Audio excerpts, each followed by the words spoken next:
Besides that, this promise wards off from us the most terrible calamity that could possibly occur to us. It may help to make this promise increasingly precious to us if we think for a minute, what would become of us if God did leave us or forsake us? Then indeed might the heavens be hung with blackness, and the light of the sun be put out forever if God should leave us. The straight road to hell would be open before us, and we should soon be going thither if we were forsaken of God.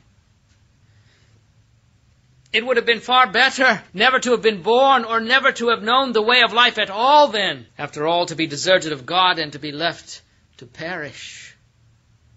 Thank God that can never be the portion of anyone who has truly trusted in him.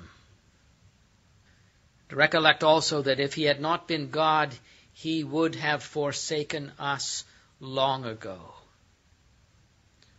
Our patience with our fellow creatures holds out but a very little while. But it is because God is God, and therefore changes not, that we are not consumed. Have you not done 1,000 times enough to have made him forsake you if he were like the sons of men? I confess sorrowfully that I know I have. And if he could turn from his eternal purpose, and if his everlasting love could change, then surely he would long ago have cast my poor soul far away from his presence to receive its well-deserved punishment. Is it not a blessed thing to think that the very thing that is most to be feared by any man can never happen to a believer? For God has said, I will never leave thee nor forsake thee. Thou dost well deserve to be forsaken of God, but he will never leave thee. He will deal with thee in the way of grace and not of justice. If he left thee, thou wouldst utterly perish, but he will not and cannot do so. Thou art too dear to him for his heart ever to turn away from thee. And while this promise averts from us the direst ill, it secures to us the richest possible blessing. To have God with us. Is there anything beneath the sky? Is there anything above the sky that is a choicer blessing than that? To be with God and to have God with us in the very heaven of heavens. And he who hath this blessing here hath a veritable heaven upon earth. No other blessings can ever be compared with this one. No mirth of them that make merry in the dance, or of those who shout by reason of wine, can ever be likened to the holy excitement and enthusiasm of a soul that is in the presence of God and knows that it is there. To be helped of God, which is the second part of the promise, is bliss indeed. What better help than that does anyone need? We are glad to be helped by our fellow Christians who have the ability to aid us. But to be helped of God is to have the exchequer of heaven and the great deeps of divine omnipotence to draw upon. Whatsoever it is that we really need, we already have if God be with us, for no good thing will he withhold from them that walk uprightly. The best of blessings are secured to the man to whom God has said, I will never leave thee nor forsake thee. Then, beloved friends, this is a promise that only God could give. The husband whispers in the ear of his wife, I will never leave thee nor forsake thee. But he forgets the hour of death when he must go from all below. The mother, as she presses her child to her bosom, says, I will never leave thee nor forsake thee. But she knows not how soon that little child may be an orphan to need another's care. Friend says to friend, I will never leave thee nor forsake thee, forgetting how changeable human friendships are, for many are the hearts that have been rent asunder by vows honestly whispered at the time, which have been forgotten through the lapse of years, or have been treacherously broken.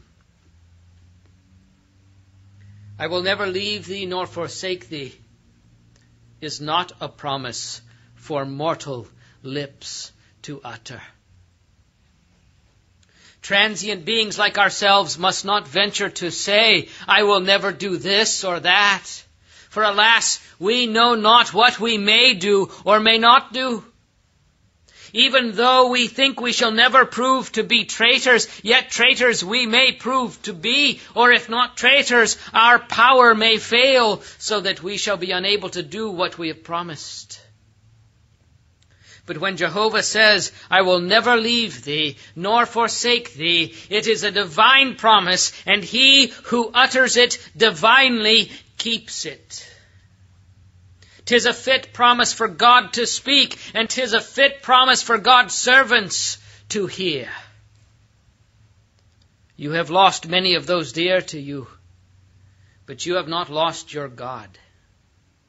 They have gone from you one by one as star by star grows dim, but his light still shines on and shall shine on forever. Further, beloved, this choice promise provides against all troubles. We do not know what troubles may come upon us. Let us not think about them. They will come soon enough. And it will be quite sufficient for us to trouble ourselves about them when they do come. But whatever they may be, he hath said, I will never leave thee nor forsake thee. There may come to us great losses. Our riches may take to themselves wings and fly away. Where we had large estates, we may be without a place whereon to lie our head. But he hath said, I will never leave thee, nor forsake thee. We may be the victims of cruel slanders. And under the pressure of those slanders, those that used to respect us may avoid us, and former friends may be alienated from us. But he hath said, I will never leave thee, nor forsake thee. We may have to suffer great pain, and the earthly physician may be unable to relieve us. But God's promise will still avail for us, for he hath said, I will never leave thee, nor forsake thee. Sore sinking of heart may come upon us, and all God's waves and billows may roll over us, but he hath said, I will never leave thee, nor forsake thee. In the course of our service for God, we may meet with many difficulties. Where we looked for helpers, we may find opponents. But let us still press onward, for he hath said, I will never leave thee, nor forsake thee. We may have to remove to distant lands, but he hath said, I will never leave thee, nor forsake thee. Days of weakness may come to us, when the pillars of the house shall tremble, when they that look out of the windows shall be darkened, and the grinders shall fail because they are few. The infirmities of old age may tell upon us. But he hath said, I will never leave thee, nor forsake thee. And with old age may come the loss of children and friends, till we seem left like the last rose of summer, or the last sere leaf of the woods in the autumn. And yet he hath said, I will never leave thee, nor forsake thee. And then shall come the chill river of death, and the gathering darkness of the night. But he hath said, I will never leave thee, nor forsake thee. And after that shall come another world, where our spirit shall fly through tracks unknown, and where new and wondrous scenes shall burst upon our astonished view. And in the fullness of time Christ shall come, and the last great battle shall be fought. But whatever is to be or is not to be, a Christian has nothing to fear, for he hath said, I will never leave thee, nor forsake thee. Come forth, thou dragon bound with a chain, and ravage the world again, if so it must be. Rise, Antichrist, from thy den amidst the 7 hills. Pollute the churches once again, if thou canst. Let war and bloodshed, famine and pestilence break loose again with unwonted fury. But whatever happens in time or in eternity, he hath said, I will never leave thee, nor forsake thee.